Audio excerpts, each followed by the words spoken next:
The third item I'll share actually is that last week we passed our budget. There's a whole number of things could be said about that, but don't underestimate the significance of us passing an eighth balanced budget. The context in which that budget was passed is real.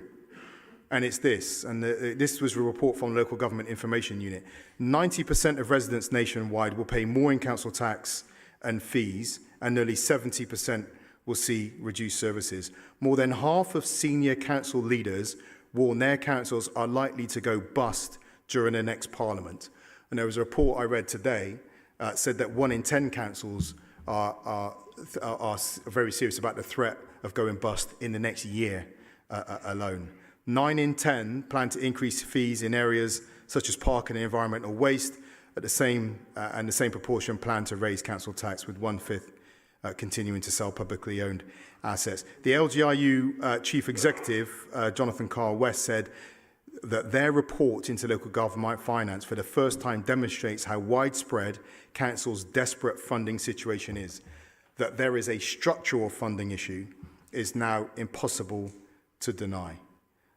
So the context for bringing forward a balanced budget, against that, when even today on the national news we've heard about Birmingham and Nottingham facing major financial challenges after their 114s, filing 114s is really relevant, with actually with the Birmingham's council tax going up 21%.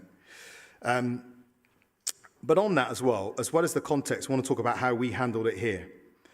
So I do want to thank the councillors and the parties who entered into negotiations to get us a balanced budget. And really it was a test of the Chamber's ability to work together. We presented a budget. The amendments were put forward. I sat back, allowed all the councillors to debate amongst themselves, didn't make any comment on how they would handle a budget with their amendments, accepted or not. Amendments were taken on. The budget failed at first time. No agreement could be reached. So I just said, well, I'll bring back whatever budget you will work out for next time. A budget was brought back next time. I will say, and I won't name them, but one of the groups refused to participate in the whole budget process, didn't put any amendments in, but then subsequently voted against the budget, which is remarkable. So one of the first tests of the ability of the Chamber to work together on an issue of huge significance.